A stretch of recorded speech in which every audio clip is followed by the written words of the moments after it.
நீதிமொழிகள் அதிகாரம் 12. புத்திமதிகளை விரும்புகிறவன் அறிவை விரும்புகிறான், கடிந்து கொள்ளுதலை வெறுக்கிறவனோ மிருக குணம் உள்ளவன். நல்லவன் கர்த்தரிடத்தில் தயை பெறுவான், துர்சிந்தனைகள் உள்ள மனுஷனை அவர் ஆக்கினைக்கு உட்படுத்துவார். துன்மார்க்கத்தினால் மனுஷன் நிலைவரப்படான், நீதிமான்களுடைய வேரோ அசையாது. குணசாலியான ஸ்திரீ தன் புருஷனுக்கு கிரீடமா இருக்கிறாள், லச்சை உண்டு பண்ணுகிறவளோ அவனுக்கு எலும்புருக்கியா இருக்கிறாள். நீதிமான்களுடைய நினைவுகள் நியாயமானவைகள், துன்மார்க்கருடைய ஆலோசனைகளோ சூதானவைகள். துன்மார்க்கரின் வார்த்தைகள் இரத்தம் சிந்த பதிவிருப்பதை பற்றியது, உத்தமர்களுடைய வாயோ அவர்களை தப்புவிக்கும். துன்மார்க்கர் கவிழ்க்கப்பட்டு ஒளிந்து போவார்கள், நீதிமான்களுடைய வீடோ நிலை நிற்கும். தன் புத்திக்கு தக்கதாக மனுஷன் புகழப்படுவான், மாறுபாடான இருதயம் உள்ளவனோ இகழப்படுவான்.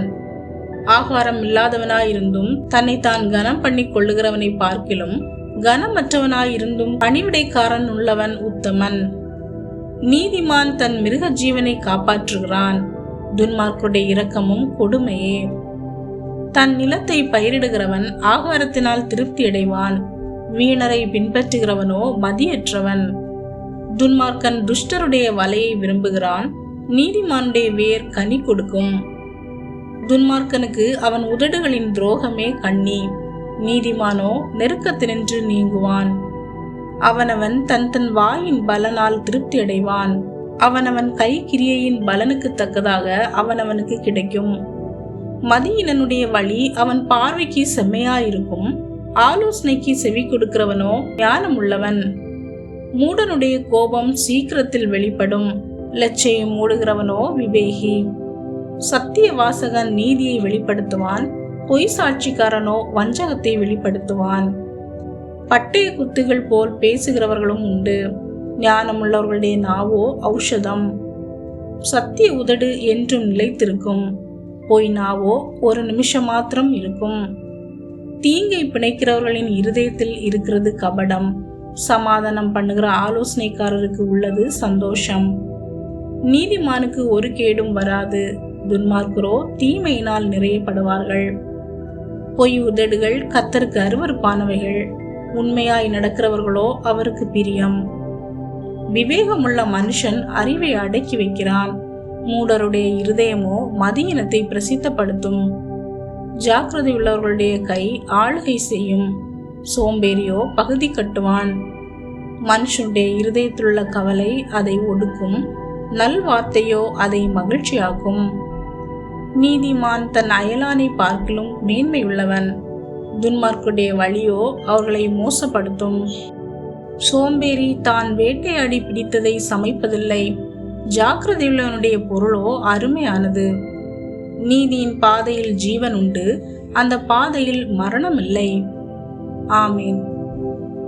பிரியமானவர்களே, இந்த அதிகாரம் நீதியும் ஞானமும் நிறைந்த வாழ்க்கை எப்படிப்பட்டது என்பதையும் தீய வழியில் நடப்பதால் ஏற்படும் விளைவுகளையும் எடுத்து காட்டுகிறது. இது ஞானம், மனம் திரும்புதலை ஏற்றுக்கொள்வது, உண்மையாக பேசுவது, நேர்மை மற்றும் நீதியான வாழ்க்கை குறித்து நமக்கு கற்றுக் கொடுக்கிறது. மேலும் நம்முடைய வார்த்தைகளும் செயல்களும் நம்முடைய வாழ்க்கையையும் பிறருடைய வாழ்க்கையும் பாதிக்கின்றன என்பதையும் நினைவூட்டுகிறது. ஒரு கிராமத்தில் சிறுவன் ஒருவன் தான் கோபப்படும் போது மற்றவர்களை புண்படுத்தும் வார்த்தைகளை பேசுவான். ஒரு நாள் அவன் தந்தை அவனிடம் ஒரு ஆணியை எடுத்து கொடுத்து, நீ யாரையாவது காயப்படுத்தும் வார்த்தை பேசும் ஒவ்வொரு முறையும் இந்த ஆணியை மரத்தில் அடித்துவிடு என்றார். சில நாட்களில் அந்த மரத்தில் பல ஆணிகள் இருந்தன. பின்னர் தந்தை, இப்போது நீ மன்னிப்பு கேட்டு நல்ல வார்த்தைகளை பேசும் ஒவ்வொரு முறையும் ஒரு ஆணியை எடுத்துவிடு என்றார். ஆணிகள் அனைத்தும் வெளியே எடுக்கப்பட்ட பிறகு மரத்தில் இருந்த துளைகளை காட்டி தந்தை, மன்னிப்பு கேட்டாலும் தவறான வார்த்தைகள் ஏற்படுத்திய காயங்கள் சில நேரங்களில் தடயங்களை விட்டு செல்லும் என்று கூறினார். அந்த சிறுவன் தனது தவறை உணர்ந்து அன்றிலிருந்து வார்த்தைகளை மிகவும் கவனமாக பேச கற்றுக்கொண்டான்.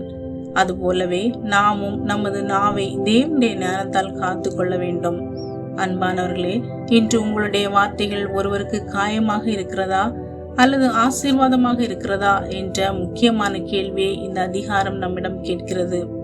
மற்றவர்கள் நம்மை பற்றி என்ன சொல்லுகிறார்கள் என்பதை விட தேவன் நம்முடைய வாழ்க்கையை பற்றி என்ன சொல்கிறார் என்பதே முக்கியம்.